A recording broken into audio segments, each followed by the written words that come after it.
सबसे बड़ी कवरेज आप देख रहे हैं। ट्विन टावर के ढहने का वक्त बेहद करीब आ गया है। आपको बताते चले तैयारियां पूरी हो चुकी हैं। चारों तरफ इलाके को खाली कराया जा चुका है। अगल बगल की जो भी इमारतें हैं, इन ट्विन टावर जो मेरे ठीक पीछे आप देख पा रहे हैं, उनको पूरी तरह से खाली कराया जा चुका है।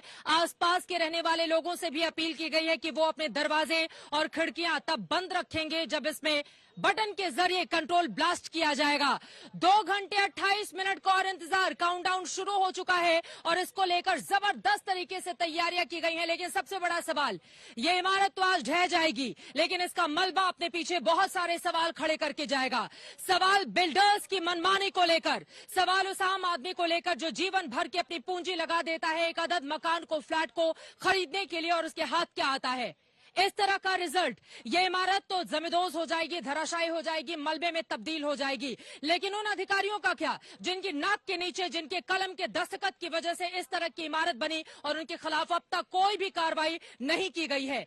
क्या वो आम आदमी ये जानने का अधिकार नहीं रखता है कि आखिर उन अधिकारियों को सबक कब सिखाया जाएगा, उनको बचाने की कोशिश आखिर कौन कर रहा है? ये सवाल हम पूछेंगे। हमारे साथ एक्सपर्ट भी जुड़ेंगे, लेकिन उसके पहले आपको बड़ी बातें जल्दी से दिखा देते हैं। दरअसल मेरे पीछे जो दोनों ही ट्विन टावर, ये बड़ी बड़ी इमारतें आप देख रहे हैं। जो बड़ा वाला टावर आपको दिखाई दे रहा है वो 32 मंजिल का है, जो छोटा वाला है वो 30 मंजिल का है, और उसमें पूरी तरह से कंट्रोल ब्लास्ट करने के लिए अंदर बॉम्ब फिट किए जा चुके हैं। 9000 से ज्यादा होल किए गए। 181 दिनों का लंबा चौड़ा वक्त लगा। एक एक बारीकी को परखा गया, जांचा गया, ताकि कोई भी कोताही ना हो जाए, क्योंकि एक छोटी सी चूक आप समझ सकते हैं कि स्थिति को कितनी ज्यादा भयावह बना सकती है। हालांकि हिंदुस्तान में इसके ठीक पहले कोच्चि में भी इस तरह से ब्लास्ट के जरिए एक 18 मंजिला इमारत को ढाया गया था। लेकिन ये पहली बार होगा कि इतनी ऊंची ऊंची गगनचुंबी 20 मंजिला और 30 मंजिला इमारतों को एक साथ चंद सेकंड में ढाने की पूरी तैयारी की गई है। लेकिन ट्विन टावर पर जो 10 सवाल हैं, कितने बजे ट्विन टावर में ब्लास्ट किए जाएंगे, आपको बताते चले 2:30 बजे। 9 से 14 सेकंड में ये पूरी तरह से ढह जाएंगे। जो सवाल आम आदमी के मन में है उसको हम यहाँ पर बता रहे हैं। 9 से 14 सेकंड का वक्त लगेगा। 9 सेकंड एक इमारत के लिए, और आपको बताते चले 5 सेकंड दूसरी इमारत को ढहाने के लिए। 3700 किलोग्राम विस्फोटक इन दोनों ही इमारतों में, जो मेरे ठीक पीछे हैं, उसमें लगा दिए गए हैं। पहले से ही इसकी तैयारी की जा रही थी। एक एक अधिकारी अंदर जाकर इस बात का मुआयना कर रहा था कि कोई गलती ना हो जाए। 3 किलोमीटर तक के इलाके को आपको बताते चले, चूंकि धूल का जब गुबार उड़ेगा तो फिर स्थिति बेहद भयावह हो सकती है। इसी वजह से आसपास के जितने फ्लैट्स हैं, या तो उन्हें कवर किया गया है मोटे बड़े पर्दे से, या तो फिर लोगों से अपील की गई है कि जिस समय ब्लास्ट की कार्रवाई को अंजाम दिया जाएगा उस समय वो पूरी तरह से अपने घर के दरवाजे, कांच के शीशे पूरी तरह से बंद रखें। इस पूरे मामले में डीसीबी की ओर से क्या दी गई है जानकारी, नो फ्लाइंग जोन बना दिया गया है। पूरे के पूरे इलाके को, कई रूट को डाइवर्ट कर दिया गया है। इलाके के लोगों से अपील की गई है कि आप इस इमारत के आसपास कहीं भी नहीं रहें, क्योंकि आपके ऊपर बड़ा खतरा मंडरा सकता है। सबसे पहले आशुतोष, आपका रुख करते हुए, अब चूंकि काउंटडाउन शुरू हो चुका है, बस कुछ देर का इंतजार। 2:30 बजे जैसे ही घड़ी की सुई 2:30 बजाएगी, उसके बाद जोरदार धमाका होगा और पूरी तरह से ये दोनों ही इमारतें जमींदोज हो जाएंगी, ध्वस्त हो जाएंगी।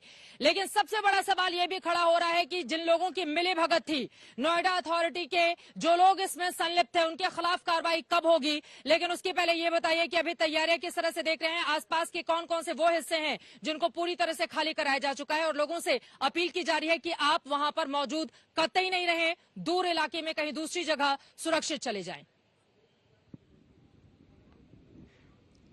चित्रा, 200 मीटर की जो परिधि है एपी सेंटर की, जहां पर ब्लास्ट होना है, वो अब पूरी तरह खाली हो चुका है। आरडब्ल्यू की जो टास्क फोर्स थी वो एक बार गई घरों को चेक करने के लिए, कोई रह तो नहीं गया, वो यहां से चली गई, क्योंकि जितना सटीक गणित होगा उतनी ही सटीक तरीके से आज फिजिक्स अपना काम करेगा। इमारत गिरेगी। बहुत ज्यादा नुकसान की आशंका एक्सपर्ट जता रहे नहीं है, क्योंकि उन्हें इस काम का बेहद अनुभव है।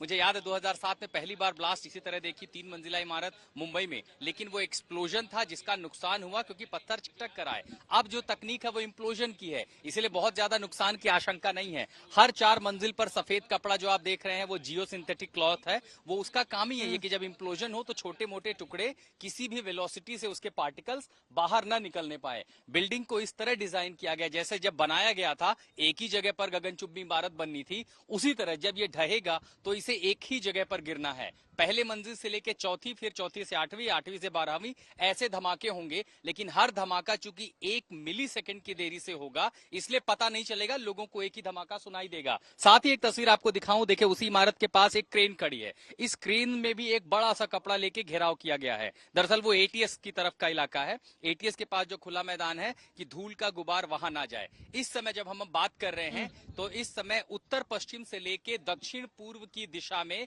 इस समय जो है हवा चल रही है। यानी इस रफ्तार से जहां आप खड़ी हैं, स्टूडियो है, मलबा और जो उसके डस्ट पार्टिकल्स है वो आपकी तरफ नहीं जाएंगे बल्कि इमारत के पिछले हिस्से में जाएंगे। हवा की रफ्तार लगभग 12 से 15 किलोमीटर प्रति घंटा है। ऐसे में डस्ट बहुत दूर नहीं जाएगा। देखिए दो तरह के डेब्रीज होते हैं। जैसे मलबा गिरेगा, एक बहुत माइन्यूट पार्टिकल होते हैं जो दूर तक ट्रैवल करते हैं, एक थोड़े भारी होते हैं। तो जो हल्के थोड़े भारी कण हैं वो 10 मिनट के अंदर प्रेसिपिटेट हो जाएंगे, उनको वहीं रोक लिया जाएगा। इसीलिए स्प्रिंकलिंग गन यहाँ लगाए गए हैं और वो वाटर स्पेंसर्स लगाए गए हैं उनको रोकने के लिए। लेकिन उसके बाद जो है लगभग 2 घंटे तक गुबार का काफी हिस्सा हवा में रहेगा और वो इमारत के पीछे की ओर जाता रहेगा। इसीलिए जैसा आपने जिक्र किया कि लोगों को हिदायत दी गई है कि वो मास्क पहने, थोड़ी सी दूरी बना करके रखें। लेकिन एक और बात, जहां पर आप खड़े हैं वहां पर सांस लेना भी दूभर हो जाएगा। जिस तरह की स्थिति बनी हुई है, अपने आप में परेशानी बढ़ती हुई चली जाएगी। लेकिन इन सब के बीच बड़ा सवाल जो बार बार आज तक यहां पर उठा रहा है,